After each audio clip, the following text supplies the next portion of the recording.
Blessed na blessed ako. Nandito ka ngayon. Hallelujah. Thank you po, Lord. So dumaan ang mga maulan na araw po sa atin. Tama po ba? No, meron po ba sa inyong nabaha? No, meron po bang masyadong naapektuhan? Salamat po sa Panginoon at nandun tayo sa mga lugar na kung saan hindi ka lumalangoy sa tubig. No? Ipinagpapasalamat mo po ba yun sa Lord? Na tinitignan natin, nanonood tayo ng mga balita. No? Grabe po sa Bulacan.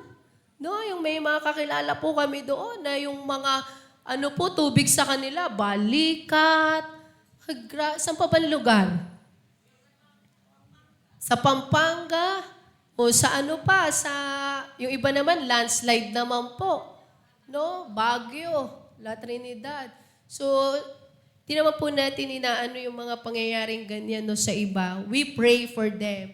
But we bless and we thank the Lord dahil nandito ka no, sa posisyon na ito. Kaya hindi aksidente na ikaw ay taga-Angono, taga-Binangonan, taga-Taytay, taga-Rizal. Ipagpasalamat mo sa Panginoon. Amen. No? Ipagpapasalamat mo talaga sa Lord No? Hindi po yung tayo magre-reklamo lagi. Ba yan, napunta pa ako dito sa Angono. Napunta pa ako dito sa Binangonan. Hindi po. Pagpapasalamat natin yan sa Panginoon kasi nililigtas tayo ng Lord at alam po natin na may purpose ang Lord kung bakit nandyan ka sa posisyon na iyan. Amen. Thank you po, Lord. Sabihin mo ulit sa katabi mo ng may energy. Shalom! First birthday pa naman ni Shalom, Yona. So, spiritual maturity. Madalas po natin itong itinuturo ng Lord sa bawat sa atin. No? Na kung saan yung spiritual na buhay natin po, dapat may ini-aim, may goal, no? Na kung saan dapat nagmamature. Amen. No? Ilang beses na meron pa tayong mga Greek word, Hebrew word, no? Na kung saan meron pang metamorpho. No? Alam natin yun kung paano nagkakaroon ng transformation na kung saan yung ating ang physical na pangangatawan sa ayaw at gusto mo talagang magmamature. Tignan mo nga yung katabi mo. Mature na ba? Mature. Huwag natin lagyan ng D. Mature. Para continue yung process. No? Mature. Dapat po tayo nagmamature. Amen? Dati mukhang baby ka. Ngayon, pinaganda ng Diyos. Beautiful na, maganda na. Dati cute-cute ka. Tama? Ngayon, handsome na. No? Pogi na. Hallelujah. Yan ang totoo sa ayaw at gusto mo. Dating 18 ka lang, dating 20 ka lang, ngayon mga nasa 40 ka na, 43 ka na. No? Nung kailan nga lang, tsaka ko lang na-realize, magi-grade 6 na pala si Israel. Si Ezekiel. Magi-grade 6 na pala yun, yung laking yun. Ay, kung magi-grade 6 na pala. No, parang noon kasi pag sinabi mo grade 5, grade 6, talagang mga mature na yung mga, no? Sabi ko, magi-grade 6 na pala. Mga ilang na lang, wala na siya sa elementary. High school ka na. Naku naman. High school na, kailan lang. So, sabi ko, magpo-40 na rin pala ako. Hallelujah. So, even sa spiritual, dapat nagmamature. No? Dating 35 ka lang. Ngayon, ka na? Magsi-60 ka na. No? Sino yung mga magsi-60 dyan? Naks naman. Yan yung magsi-60 na proud na proud. No? Nga naman. Hallelujah. Amen. No? All glory to God. Kahapon nga sa Kainta, nagtatanungan ng edad. Naku po, si Sister Lilia, na siya? 79. Magsi-79 na si Sister Lilia. Pero ang nilalakad po nun, kung kayo po yung nakapunta na sa parola, munisipyo, hanggang doon sa church, ang layo po nun. Ang layo. Kasi hinatid namin siya, lagpas pa nga ng munisipyo hinatid namin siya. Sabi namin ni Pastor, ang layo pala na nilalakad nung magsi-79. Sabi ni Sister Angie, ba't kaya yung sa atin, 30 plus lang? Masakit ng buto, masakit. Yun po, umulan, umaraw yun. Sobrang init, lalakad. Sobrang maulan, naku po, nandoon. Kapatid, kailangan nagmamature. Sa ayaw at gusto po natin, kailangan may mangyaring spiritual maturity sa atin. Amen. Sabi dito, growing faith. Sabi mo nga, growing faith. Kailangan yung ating pananampalataya nagmamature din. Yung relasyon mo sa asawa mo, nagmamature din dapat yan. Hindi na po pwede yung sasabihin mo, parang ligawan lang kayo. Tama? Nagmamature din.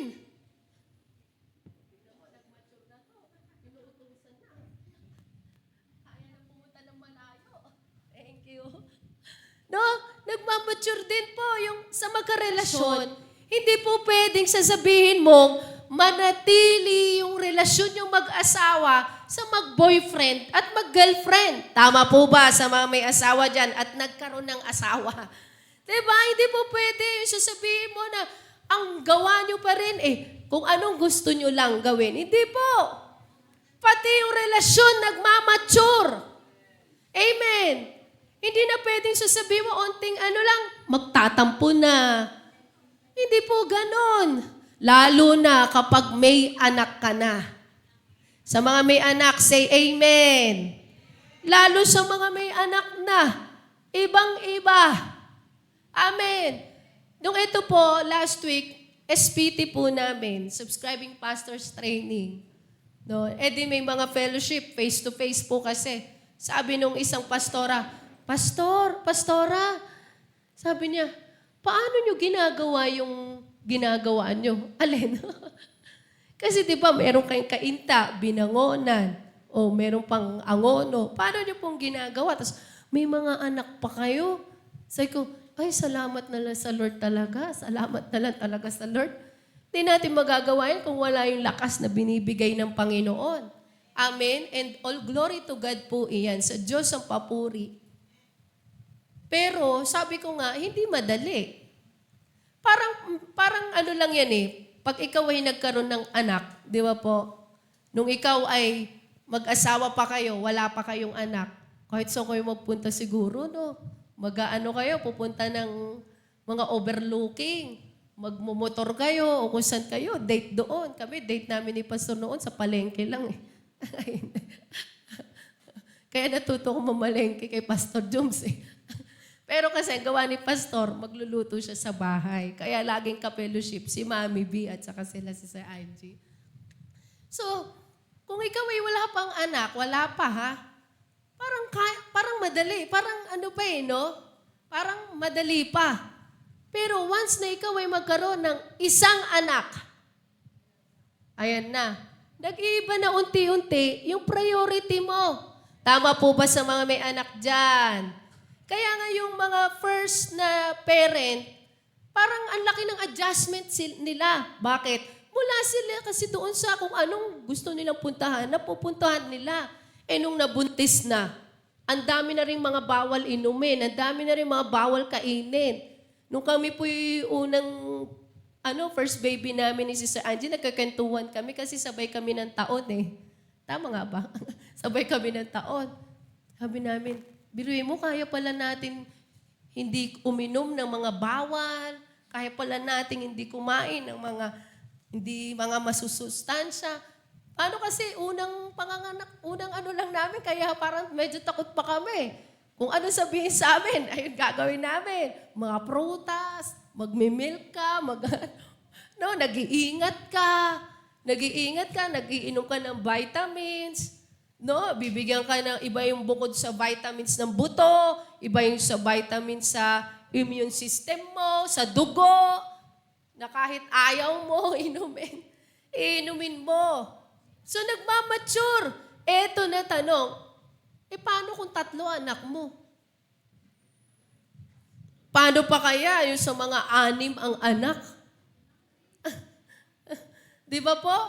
Iba yung sasabihin mo. Talaga talagang iba yung experience, iba yung sasabihin mo. Naiiba talaga yung mindset mo, naiiba yung priority mo, naiiba. That's why even our faith, we need to grow. Sabi mo sa katabi mo, we need to grow. Kailangan po tayo lumago. Kailangan tayong mag-mature. In Hebrews 11:6, pwede po ba natin basahin? 1, 2, 3, 4. And without faith, it is impossible to please God. Because anyone who comes to Him must believe that He exists and that He rewards those who earnestly seek Him. Sabi, kung walang pananampalataya, imposible mong ma-please ang Diyos. Imposible na mapangiti mo ang Lord. Imposible ma-honor mo ang Diyos kung ikaw ay walang pananampalataya sa Lord. That's makikita po natin na kung saan, yung pananampalataya po pala, napaka-importante. Amen. Tanong, kamusta pananampalataya mo? Napiplease pa ba ang Diyos? Kamusta ang ating pananampalataya? Pag wala kang mahugot sa pera mo, wala kang mahugot sa bulsa mo, kamusta pananampalataya mo? Pag may mga bayarin ka, kamusta pananampalataya mo? Ano nakikita ng Diyos? Napiplease ba ang Diyos sa'yo? Napiplease ba ang Lord sa mga desisyon mo? Napiplease ba ang Lord sa mga naiisip mo? Kapag wala kang budget. Pag medyo lack yung finances mo, kamusta? I-check po natin yung ating mga buhay, yung ating mga puso. Pagdating sa mga bagay na ganyan, na sunod-sunod na bayarin, at may kailangan kang bayaran, napiplease ba ang Diyos? Kamusta yung ating mga pananampalataya sa Panginoon? Sabi, without faith, it is impossible to please God. We are connected to God only by faith. Kaya sinabi ng Lord hindi natin mapiplease. Mahirapan tayong ma-please ang Diyos pag wala ang pananampalataya natin sa Panginoon. Kaya yung pananampalataya, bridge, yun yung kumukonect sa atin sa Lord. We enter the realm of the supernatural only by faith. So pamamagitan ng pananampalataya natin sa Lord, pwede po nating maranasan itong supernatural. It is God's desire that we all live by faith and not by sight. Sabihin mo sa katabi mo, live by faith, not by sight. Amen. We should live by faith and not by sight. Hindi po yung sa nakikita lang ng literal na mata mo, na pagbukas mo ng wallet mo,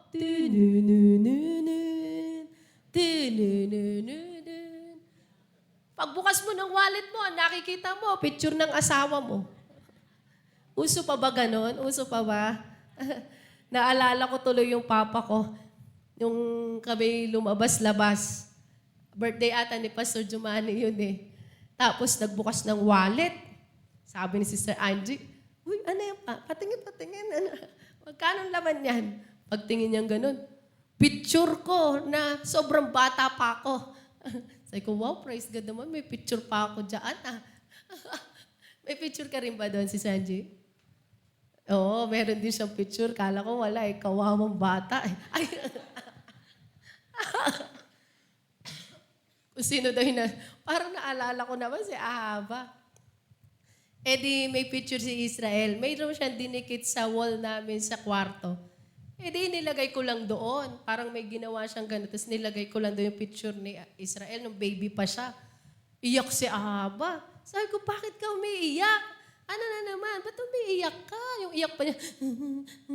yung parang nasaktan. Sabi ko, ba't ka umiiyak? Wala daw yung picture niya doon. Ilagay ko rin daw yung picture niya nung baby pa siya. Bakit daw siya walang picture? Sabi ko, sige, magpapaprint tayo. Papaprint tayo kay Ate Nicole. Iyak nang iyak. Kasi nung baby siya, di ba, pandemic. Kaya walang, siya. Pero sabi dito, it is God's desire that we all live by faith. Yan ang gusto ng Diyos, that we should live by faith and not by sight. We can only please God if we have faith. Kaya kailangan di mawala yung pananampalataya sa atin. At para ma-please mo ang Diyos, hindi lang po dapat meron kang faith, kundi dapat na-exercise mo din yung faith na meron ka. Hindi pwedeng nandyan lang yan. Kailangan ma-exercise po iyan. Kailangan gumagana yung pananampalataya. Amen. Sabihin mo sa katabi mo, pagganahin mo yung pananampalataya mo. Amen. Parang halimbawa, may sasakyan ka, hindi mo naman ginagamit. Di ba parang, sayang. Eh di, bigay mo na lang sa iba. Di ba? Parang ganun lang po. So yung faith, ang laki ng pwede magawa sa buhay ng isang tao. Kaya lang, hindi nagagamit. Hindi na-exercise. Imaginein mo nga, binigyan ka ng sariling bahay at lupa. Pero pinipilit mo yung sarili mo, dito na lang ako, mangungupahan ako. Binigyan ka na ng sariling bahay at lupa. Ang ganda pa, may mga gamit pa. Di ba parang sayang naman yan? Parang faith. Kung yung faith ay nandyan lang sa atin at hindi po natin na-exercise, kapatid, hindi po natin napiplease ang Diyos. Amen. But the faith we had when we first believed must grow. Yung buto na nilagay ng Diyos sa atin through His Word, yung faith na iyan, dapat po lumago. It must grow, it must mature, it cannot remain like the mustard seed. Hindi po siya pwedeng, nakakita na po kayo, dati napakita ko, di ba? Yung mustard seed, sobrang liit. Sabi, hindi pwedeng manatili siyang ganon. In order for faith to grow or to mature, it must be, ano daw po? Tested. Kailangan siyang matest para lumago ang pananampalataya, mag-mature ang pananampalataya. Kailangan po itong matest. You are only as mature as the test you can manage because maturity is measured by pressure and stress. Nararanasan niyo po ba yan? May pressure. May mga challenges na talagang nakaka-pressure. Talagang mayroong good stress na kung saan matcha-challenge ka talaga. Naranasan niyo na po ba yan? Lalo na yung mga emergency na mga sitwasyon. Diyan matitest kung paano mo i-manage yung pressure na hinaharap mo. Sabi, through testing. Kaya pag hindi mo hinayaan yung testing, kapatid, hindi lalago yung faith. Hindi magmamature yung faith. Kaya sa mag-asawa, no, hindi po pwedeng sasabihin mo walang pag-aaway. Grabe naman si pastora. Hindi, talaga meron. Yung hindi pagkakasundo, talaga pong normal nangyayari po iyan. Bakit? Magsasama yung dalawang magkaiba isip, magkaiba puso, magkaiba ng pinanggalingan, magkaiba ng sitwasyon sa buhay, magsasama sa isang bahay. Dagdagan pa ng mga anak. Talagang matitest. Amen. Ang hindi naman po normal, wala nang buhay nangyari sa inyo, kundi hindi naman po. Pero talaga nangyayari yung mga ganong bagay. Testing yan. Sabi doon din, natitest para ikaw ay lumago yung relasyon yung mag-asawa. Amen. Sabi, you are only as mature as the test you can manage because maturity is measured by pressure and stress. So how do you handle them? Paano natin ina-handle yung mga pressure? Paano natin ina-handle yung mga challenges na nangyayari po sa ating mga buhay? Pag ikaw walang budget, mainit ba ulo mo? Pag may mga kailangan ka bang bayaran at wala ka pang hawak, nagwawala ka na ba?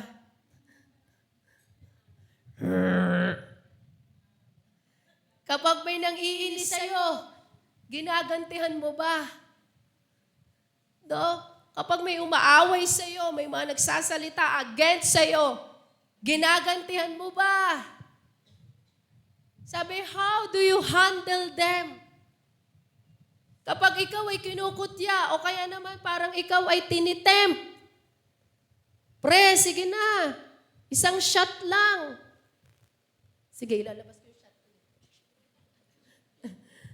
Isang shot lang, tara na, pre. O kaya naman pag ikaw ay kailangan ng pera, talaga Lord, kailangan ko lang, pipila lang po ako, pipila lang. Tataya sa loto. Paano mo hina-handle yung mga pressure? Yung mga challenges? Immature people collapse under stress and easily give up under pressure. Ito, tandaan natin, yung mga immature na mga tao daw po, ang dali bumigay. Pag may mga challenges na, ang daling gumive up. Pag matindi na yung pressure, matindi na yung bigat ng problema, ayaw ko na. Yan daw po yung mga immature. Ang hirap dyan sa church na yan. Ang daming mga policy. Hindi ako pinapansin ng mga tao dyan. Yung pastora nyo dyan, sobrang ganda. Ay, hindi. Ayaw ko na dyan sa church na yan. Sabi, they easily give up. Yung mga immature. They give up when hard times come. Kapatid, let's check our hearts. Hindi na po tayo titingin sa iba. Kundi titingin tayo sa mga nangyayari sa atin. So mga na-share ko po yung iba na dito, no? Pati ni Pastor Obet. No? Hindi na tayo titingin sa iba. Tayo kaya, pag matindi yung pressure, pag nahihirapan ka na, sabi yung mga immature, they easily give up. That's a big sign of deep immaturity. Kapag daw mabilis gumive up, ayaw ko na, nahihirapan na ako eh. Alam niyo po, may mga athlete, nakapanood na kayo nun, yung mga advance mag-celebrate, tapos nagiging complacent, tatakbo sila. Alam nilang malapit na sa finish line sila, tapos nagsiselebrate na, babagalan na nila. Woo! Sige, kaway-kaway kayo. Di nila namalayan. May nauna na sa kanila. Naging complacent. Ang dami daw pong ganun. Ang dami daw ganun. Parang, babagalan na lang nila kasi malapit na. Sumisigaw, palakpakan daw, palakpakan. Biglang nakita niya, meron na. Ang daming ganun. Do not be complacent, kapatid. Pwede kang pasukin ng kaaway. Sabi, that's a big sign of deep immaturity. They easily give up when hard times comes. Pag wala nang pambili. Sabi ko nga pag sardinas ba ang ulam mo, magagalit ka na sa Diyos. Pagpasalamat mo sa Lord, masarap nga sardinas. Amen? This is the reason why many marriages fail. Kaya po pala maraming mga mag-asawa ngayon, they fail. Bakit? They easily give up. Ayaw ko na dyan. Alakas sumilik. Ayaw ko na dyan, mainit ulo. Ayaw ko na sa kanya, hindi masarap magluto. Ayaw ko na sa kanya kasi, Sabi, that's why many marriages fail. Kaya kami po, pag may lumalapit sa amin, magpapakasal at sasabihin, dahil may anak kami, gusto namin magpakasal. Hindi. Magpapakasal kayo dahil mahal nyo ang isa't isa. Kasi pag humarap na kayo sa sitwasyon ng tunay na buhay na kayo'y mag-asawa na, naku po, ang dami nyong masasaksihan. Ang dami nyong madidiscover sa isa't isa. Amen. Pero tuturuan ka ng Lord. Sabi, that's why immature people. Kaya yung mga nagsasama nang wala pa sa tamang panahon, wala sa tamang edad, ano po nangyayari? They easily give up. Di ko na kaya, mama. Bit-bit yung dalawa. May baby pa dito. Mama, di ko na kaya, mama. Iwalay na ako sa kanya. Sabi, this is the reason why many marriages fail. Many thought and believe that marriage should only have good times. Ayan ang inaakala ng maraming tao. Na kapag ang kasal, ay yung kasalan pang ano daw po? Good times lang. Even in business, many thought the minute they entered into life would be easy. And they would just earn their money. Marami daw po mga nagbi-business. Ang akala nila pag pumasok sila sa business, gaganda na buhay nila. Lalago na agad. Ang totoo po, hindi po madaling pumasok sa business. Tama ba? Talagang may mga sacrifices ka. Sabi, how wrong are these people? How mature are you? Pwede ba tanungin mo yung katabi mo?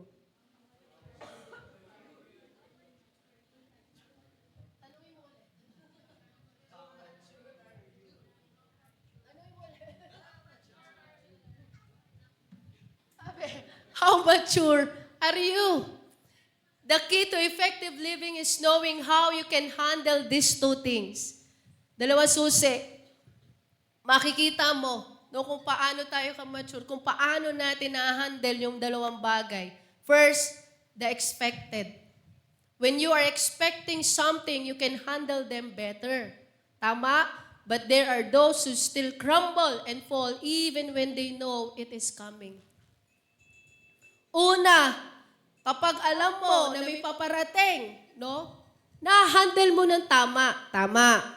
Para pag sinabi sa'yo, o bukas may final exam tayo. Alam nyo, hindi. Alam, kasi in-announce. Amen? Pero may iba pa rin daw po na parang alam na nilang dadating, pero they crumble. Nagfe-fail pa rin sila. Na ano pa rin sila? Ang tawag doon? Naguguluhan pa rin sila. Pero sinabi na sa kanila yon. Bakit kaya? Hindi naganda. Paano daw natin na-handle? Pangalawa, the unexpected. When things unexpectedly, suddenly, and without warning, how do you react? Paano naman po yung, di ba, kanina, in-announce, ibig sabihin, expected, alam mo. Paano naman yung mga unexpected? Biglang dumating, without warning. How do you react? Ano ba naman yan? Nagkasakit si ganito, ganyan. Ba yan? Nahawa na rin ako. Ano ba naman yan? Lahat na tayo. Ano ba yan? Buong pamilya na tayo. Ano ba naman yan? Di na nawala yung sakit. Ano ba naman yan? Ano ba naman yan? Wala tayong pera. Ano ba naman yan? O kanina lang, binigay ko yung sahod ko sa'yo. Wala na. How do you handle?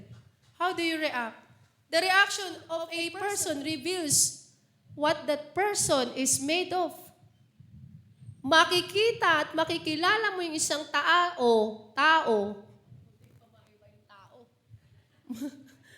Makikilala mo daw yung isang tao, no? Sa pamamagitan po kung paano siya mag-react sa mga bagay. Especially when things happen unexpectedly. Lalo na pag dumating unexpectedly yung mga sitwasyon. Mga challenges, halimbawa, makikilala mo daw yung isang tao base sa kanilang reaction. Unexpected things are not always the bad things. God sometimes also uses success to reveal what a person is made of. Ito rin daw po, hindi daw po puro pangit o challenge yung pwede natin sabing ibigay ng Lord ng mga unexpected. Even yung mga magagandang bagay, pwedeng gawing testing ng Lord para po yan sa atin. Halimbawa, bigla kang i-promote ng Diyos. I-increase ng Lord yung iyong salary. Etong tanong, kaya mo pa rin ba maging faithful sa Lord? Na example nga paano kung ikaw ay tumatanggap sa isang buwan ng 20,000? Magkano po ang inyong tithes? 10%. 2,000. In-increase ng Diyos. Naging monthly mo 50,000. Magkano tithes mo? Umangat din, di ba? 5,000. Paano ginawa ng Lord? Paano ko ginawa ng Lord? 100,000. 10,000. Tithes offering. Paano kung ginawa ng Lord? 500,000. 15,000 tithes mo. Paano kung ginawa ng Lord? 1,000,000. 100,000. Tanungin kita, kapatid. Ito na nangyayari. 100,000? Tithes lang? Parang ang laki na. Pwede na, parang ang dali mo ibigay yung 10,000. 10,000 nga lang minsan. Pag nilagay mo na yun sa sobre, malaki-laki, makapal-kapal. Ito na ngayon nagiging mindset ng maraming Kristiyano. 1,000,000? Magbibigay ako 100,000? Saan kaya ilalagay nila pastor yun? Saan kaya ilalagay ng mga finances yun? Ay, ng mga financer yun. Financer tuloy ng mga, staff, finance. Di ba malaking bagay? Paano kung ginawa pa ng Diyos ng 2 million? Anong 10% ng 2 million? 200. Kapatid, dito mo makikita Hindi lang po sa mga bad things, pati sa mga good. Kaya mo pa rin bang maging faithful sa Lord? Na kung saan, kung gaano ka ka-excite, ibigay yung, meron akong maibibigay na 3,000 sa Lord. Thank you po, Lord. Excited ka. Paano kung ang kailangan mo na ibigay na tithes dahil base doon sa iyong natatanggap na salary, 100,000. Teka lang Monthly, magbibigay ako 100,000? Mahihirapan sila, Sister Ellen, yan. Babaan ko na lang. Mahirapan sila magbilang. Babaan ko na lang. Di ba? Ganun po naiiba yung mindset. That's why sinasabi dito, no? Na kung saan talagang ginagamit ng Lord yung mga unexpected things. Na kung saan makikita mo rin yung sarili mo. Paano ka mag-react ngayon? Binigyan ka ng Lord ng bagong blessing? Binigyan ka ng Lord ng bagong trabaho? Binigyan ka ng Lord ng pera? Kaya lang ang nangyayari sa atin, Pastora, hindi po ako makaka-attend. Nasa Palawan po ako at nagbabakasyon po ako dito. Kasi nakatanggap po ako ng bonus. Ang sarap po dito talaga. No, may testing din pagdating sa bagay na yon. How do you keep balance in times of turmoil and even in times of success? Keeping balance means you believe more what the Word of God said than what your eyes see. This balance must be kept throughout your whole life. Sabi ni Pastor Obed. Sabi mo nga sa katabi mo, keep balance.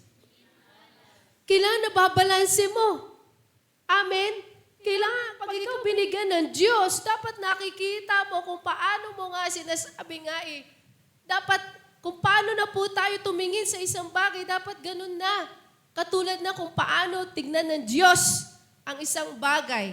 The greatest revelations of our lives will come from great unexpected acts when great unexpected things happen. Amen? That is how God reveals Himself to us in a new way. Amen? Napaka-blessed po tayo na kung saan hindi po tayo tinitingin ng Diyos. Nararamdaman niyo po ba yun?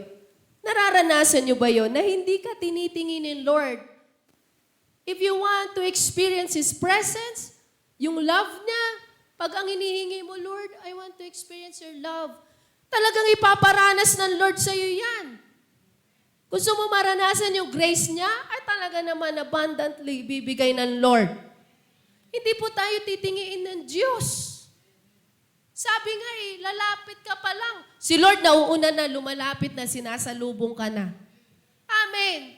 Sabi lagi may new way ang Lord. God wants to give us a new faith, new hope, deeper trust.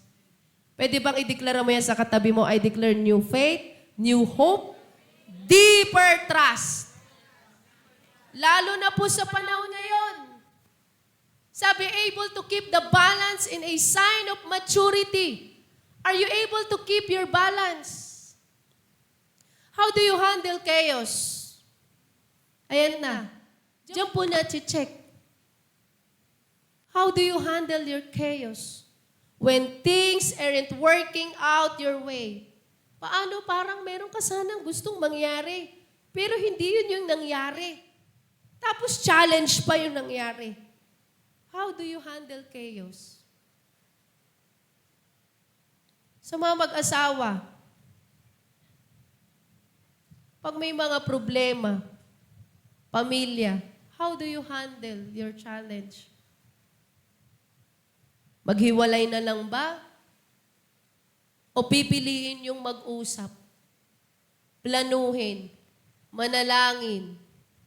Kaya I pray in Jesus' name.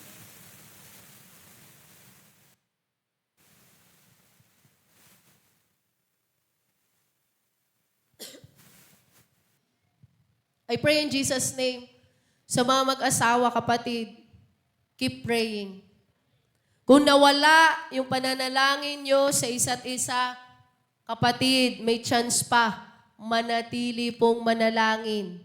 Amen. Kung ikaw ay may mga anak, patuloy kang manalangin sa mga anak mo. Pamilya mo, ipag-pray mo. Keeping your balance is also very important when establishing partnership or relationship. Even sa business. Amen? You would want to see how that person handles things when going through pressure. Diyan mo po makikita daw po, no? Yung isang tao, paano niya na-handle yung isang bagay kapag, through pressure. Especially in marriage. Sa pamilya. Sabi, you wouldn't know who that person really is until chaos comes. Diyan na nagkakaalaman. Kapag may bagyo na, may unos na, may chaos, may problema, diyan nagkakaalaman. Nakaplano na yung kasal. Nagka-problema. Hindi natuloy yung kasal. You won't be able to make the right judgment about that person during good times. Naunawaan po ba natin ito? Sabi, hindi mo masasabi at makikilala ang isang tao kung puro sa good times mo lang siya kikilalanin. Tama. Kapag puro blessing, mabait. Pag puro good times ang nararanasan, maganda. Ang daloy ng pagpapala. Maganda ang daloy ng trabaho. Maganda daloy ng salary. Aba, libre pa kita. Diba? Parang ang ganda nangyayari. Eto na. Pag wala ng budget, di ba kabibigay ko lang sa'yo? Oo nga, binigyan mo nga ako. Di ba binigyan nga kita? Oo, 1 linggo, 100.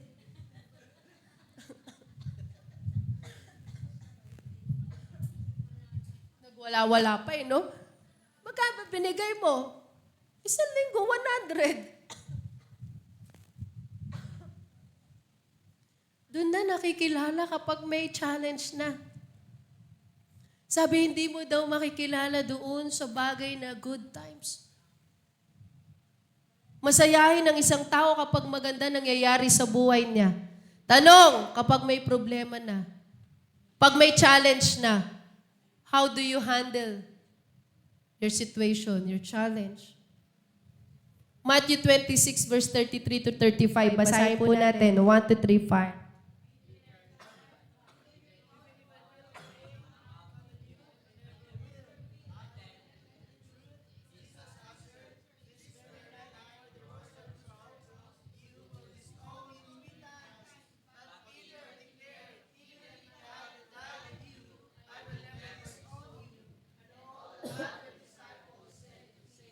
Amen.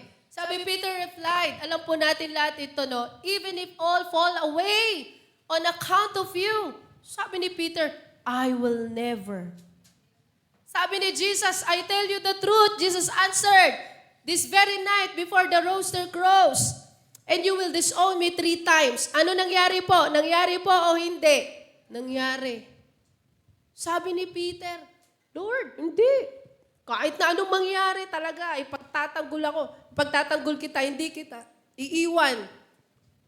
Kasi ang ganda ng ano nila eh. Ang ganda ng kanilang relasyon. Tama? Lagi po nilang kasama si Jesus. Parang ang saya. Pero ito na dumating, sabi ni Jesus, pagdating ng panahon, sabi, ito mamayang gabi lang, pag ano na, tumahol tuloy. Ano na? Tumahol ang manok. Tumilaok na ang manok. Sabi niya, i-disown mo ko 3 beses. At sa madaling salita, nakita po natin ito. Basa po natin. Nangyari. Peter declared, even if I have to die with you, I will never disown you. Pero mo, hindi pala nito ni Peter, no? Talagang willing siya. Sabi niya, hindi kita i-disown. Nothing will ever surprise God. Yan pong tatandaan natin. Iniisip mo pa lang, alam na ng Diyos. Hebrews 12:28, basahin po natin, 1 to 3, 5. Therefore, since we are receiving a kingdom which cannot be shaken, let us have grace, but we reverence and godly fear. Ilang beses na inattack si Jesus. Amen? Did we kill anybody because of this? Si Jesus, ilang beses na sasabihin mo na inatake. Si Jesus, ilang beses na sasabihin po natin na talaga po, ang dami ginawang mga pagpe-persecute sa Kanya. Pero hindi po gumanti si Jesus. Amen?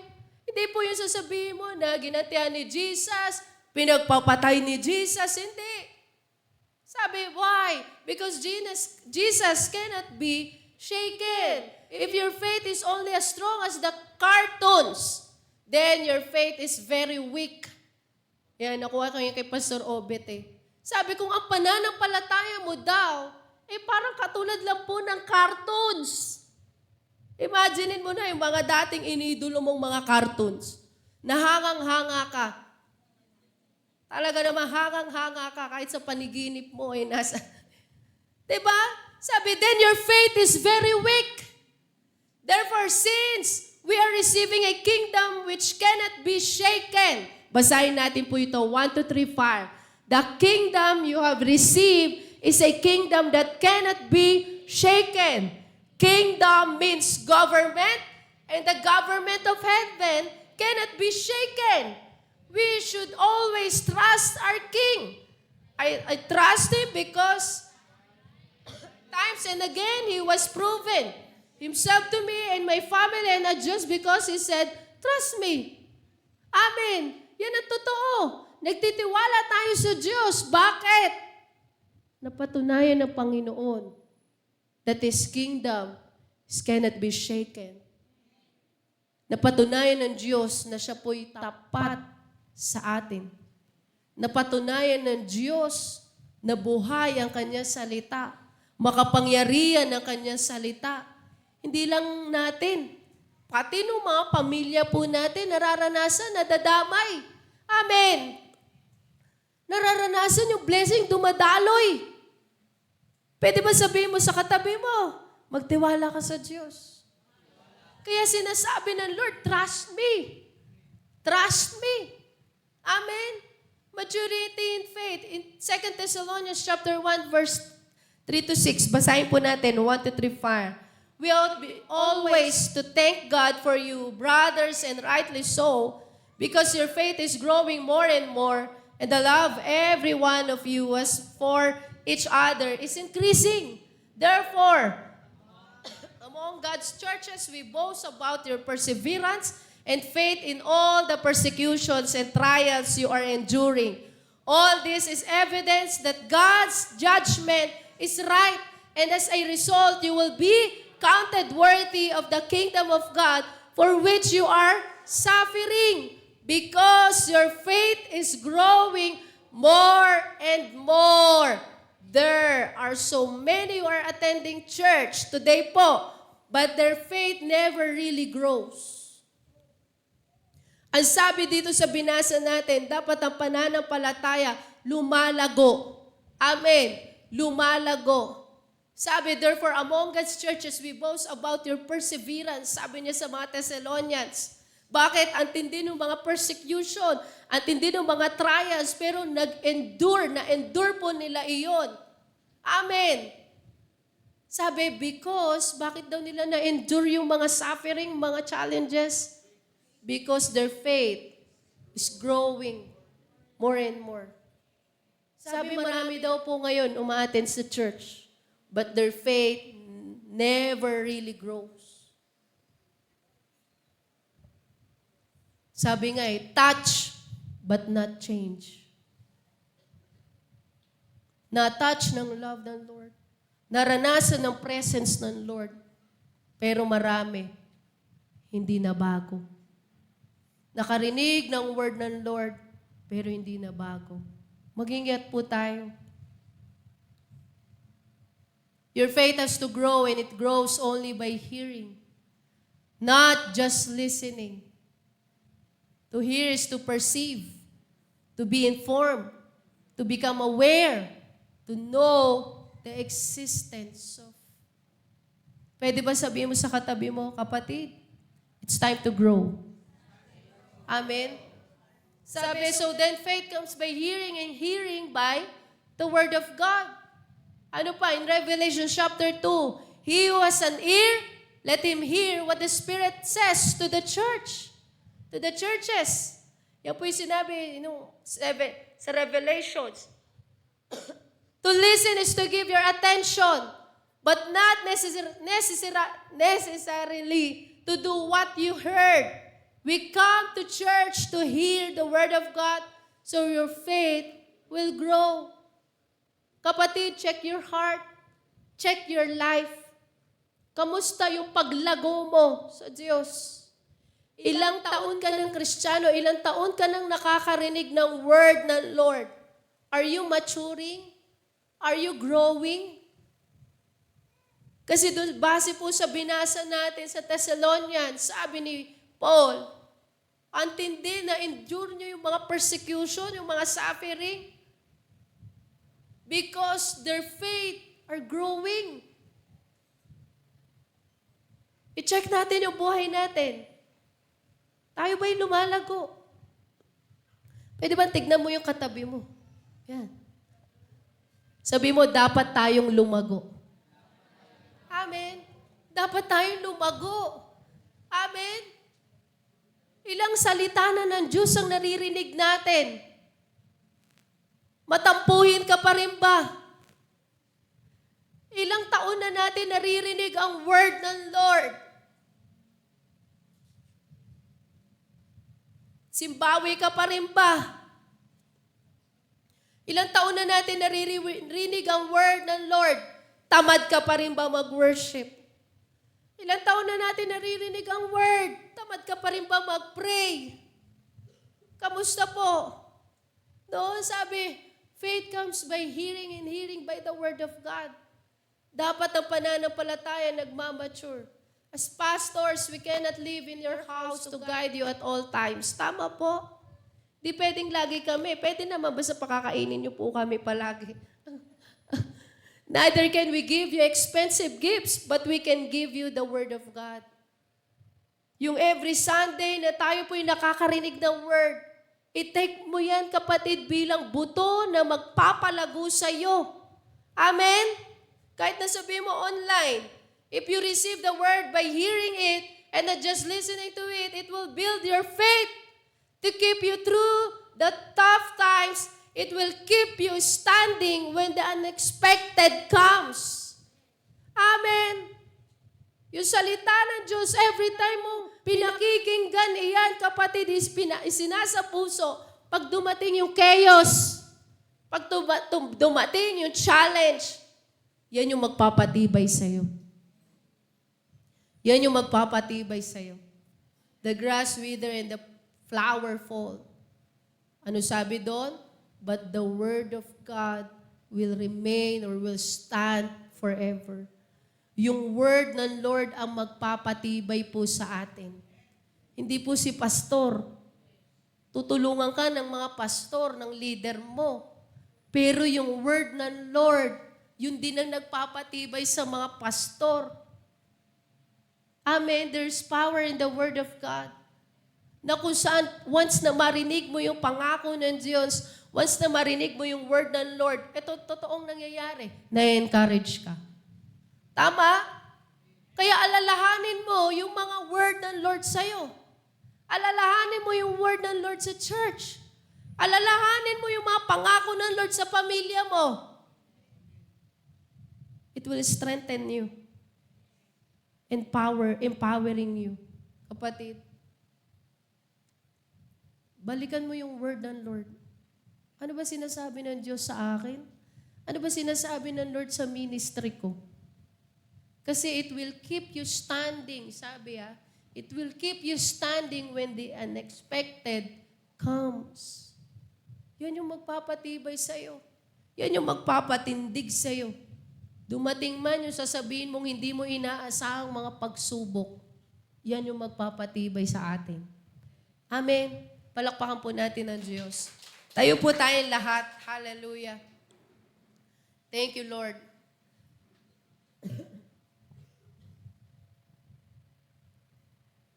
Sabi, we ought always to thank God for you. Sabi ni Paul, brothers, and rightly so, because your faith is growing more and more, and the love every one of you has for each other is increasing.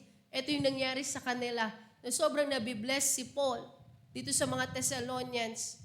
Sabi, you need to have faith in order for love to grow. Faith brings hope and it produces love. Dapat nasa baba yan. Amen. Sabi, kailangan natin ng pananampalataya in order to love, for love to grow. Para lumago yung love sa atin. Kapatid, kailangan din po natin ng pananampalataya ng Diyos. Kamusta na yung ating pananampalataya? Kamusta na ba yung ating relasyon sa Diyos? Kamusta yung maturity sa atin? O baka parat pa rin tayong mga bata. Sometimes, o madalas, kapag ikaw ay mature na tao, alam mo kung anong gagawin mo. Hindi na kailangan sabihin. Hindi na kailangan laging ipaalala. Madalas, ang mature, alam niya kung ano yung gagawin niya. Hinihintayan po tayo ng Diyos. Pinrovide na ng Lord yung pangangailangan natin. Higit sa lahat yung Word. Pinrovide na ng Lord yung Word. Ang kailangan na lang po natin mag-response sa mga Word na binigay ng Diyos. Lakaran yung Word na binigay ng Diyos. Lakaran yung pinapagawa ng Diyos sa atin. Lord God, we hear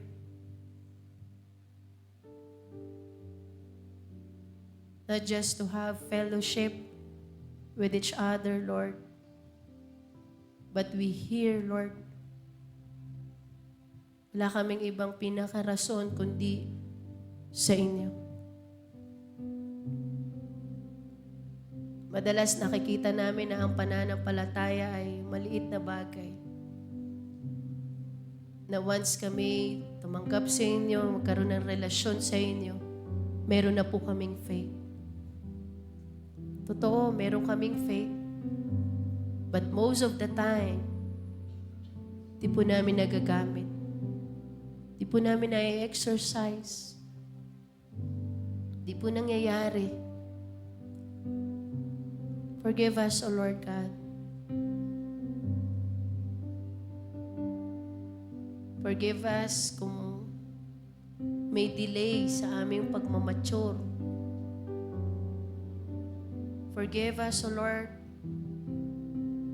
Tawarin mo po kami, Panginoon. Kung mas pinipili pa rin namin na para kaming bata.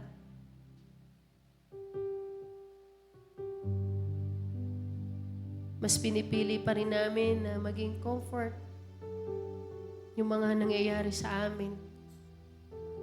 Madalas, gusto lang namin yung mga ganda.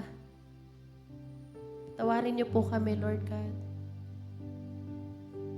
Pag may mga victory, parang mas madalas yun yung gusto lang namin. Tawarin niyo po kami, Lord God.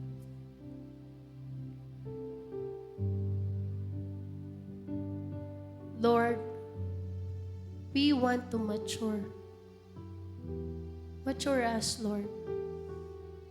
Stretch our faith. Di po madali. Pwedeng masakit, mahirap. Matindi yung pwedeng harapin. But Lord, mas gugustuhin po namin mag-mature kaysa manatiling immature.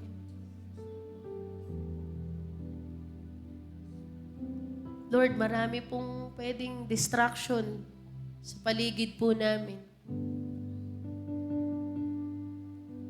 Tawarin mo po kami, Lord God, if mas marami kaming time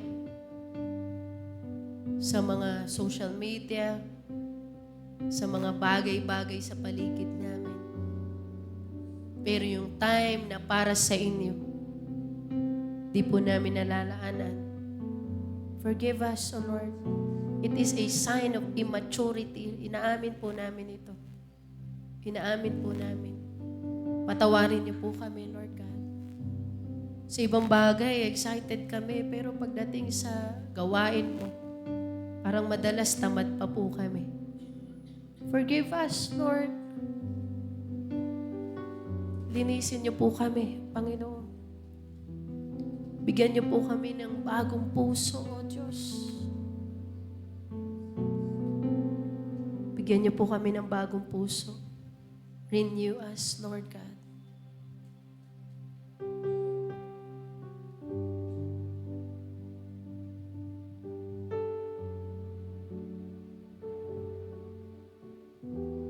We want to be touched by your love and change.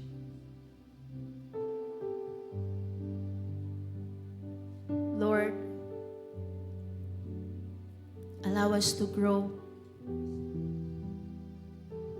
Allow us to grow, Lord God.